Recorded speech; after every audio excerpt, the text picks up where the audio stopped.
여러분 안녕하세요. 반갑습니다. 물된 동산 TV 에스테르 선교사입니다. 오랜만이죠? 이렇게 또 얼굴로 만나는 것은 처음이에요. 음, 그동안 저는 영육간에 고갈되었던 부분을 회복하고 좀 더 성숙한 모습으로 여러분을 만나고 싶어서 좀 휴식을 취했습니다. 그 사이 성령님의 강권하심이 있어서 또 두 권의 책을 쓰게 되었어요. 최근에 그 첫 번째 책이 하늘사다리라는 이름으로 출판되어서 그것을 여러분에게 소개합니다. 3년 전 선교지에서 돌아온 후 저는 오늘날 나라와 교회가 처한 형편을 보면서 마음이 너무 슬펐습니다. 교회가 세상에 짓밟히고 멸시당하는 것도 모자라 악한 정권의 신여 노릇을 하는 것을 보니 정말 기가 막혔습니다. 나라와 교회가 어쩌다 이렇게까지 잘못된 것일까? 의문을 갖고 기도하던 중 주님께서 깨닫게 하시는 것이 있어서 이렇게 책으로 내게 된 것입니다. 진리는 대적의 침입으로부터 교회를 보호하는 성벽과 같습니다. 그런데 그것의 토대가 무려 1700여 년 동안 부실한 상태에 있었습니다. 16세기 오직 성경, 오직 믿음이라는 기치 아래 대대적으로 일어났던 종교개혁, 또한 그 시대에는 매우 유효한 것이 사실이었지만 온전하지는 못했죠. 교회 안에 온전한 진리를 구축하기까지 종교개혁은 계속 되어져야 했지만 거의 오늘날까지도 대부분의 교회는 16세기 수준을 되풀이하는 정도에 머물러 있습니다. 왜냐하면 지도자들이 하나님의 말씀보다도 사람의 계명, 즉 신학자들의 교리에 더 충성했기 때문이죠. 진리의 토대에 해당되는 부분은 바로 구원론입니다.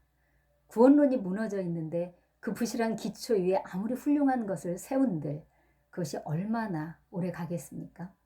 교회 안에 믿음과 구원에 대한 진리가 무너져 있었기 때문에 그동안 아무리 큰 성령 운동이 일어나도 그 부흥이 지속될 수 없었던 것입니다.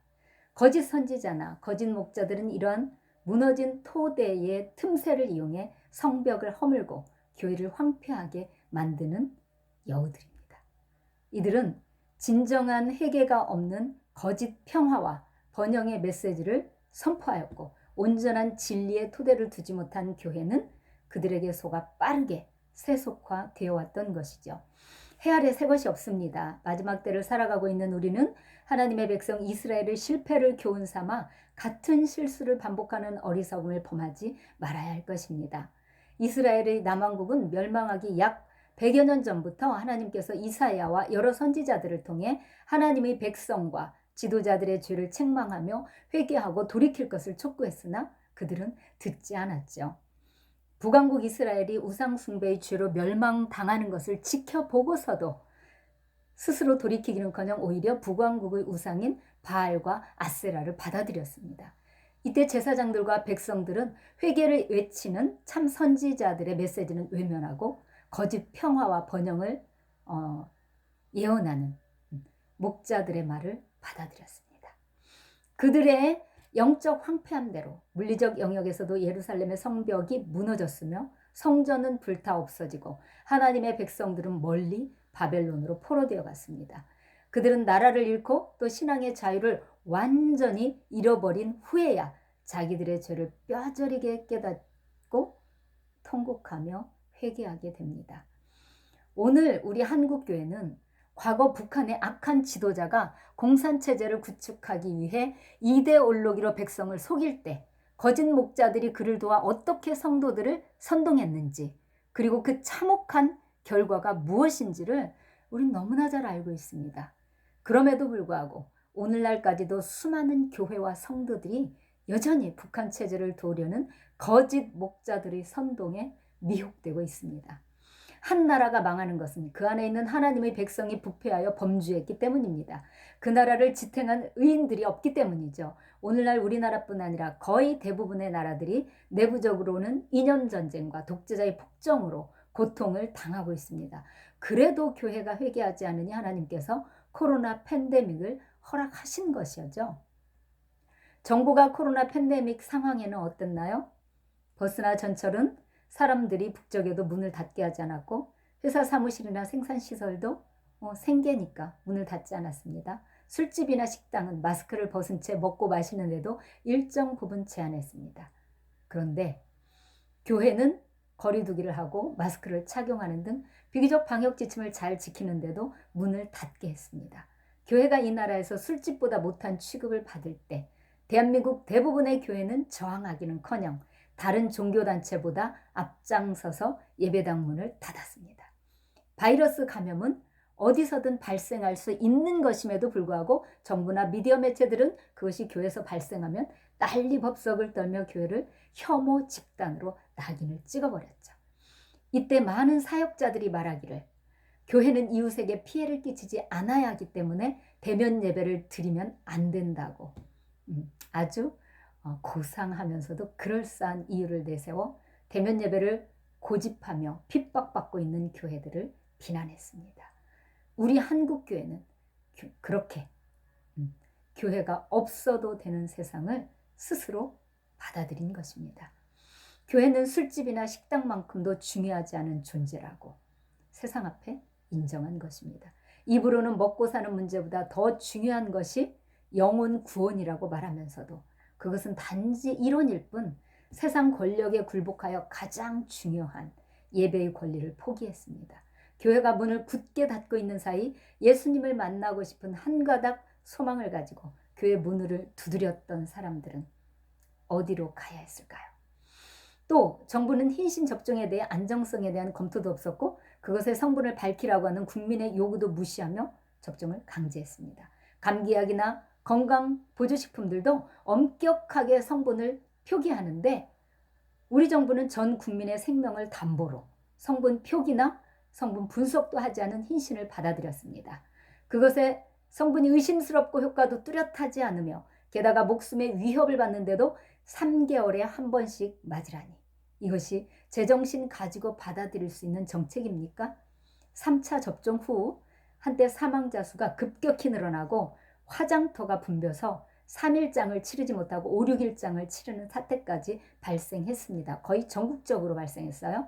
그런데도 언론에서는 거기에 대해서는 일체 방송하지 않았고 정부는 그런 현상에 대해 원인 분석조차 하지 않고 유야무야 넘어갔습니다. 이런 사기 사건이 비단 우리나라뿐 아니라 세계적으로 일어났으니 상식적으로 도저히 납득할 수 없는 기이한 현상이 아닐 수 없습니다. 그런데도 대부분의 교회는 그 악한 정책에 순응하여 성도들에게 hin신을 접종하도록 권장했습니다.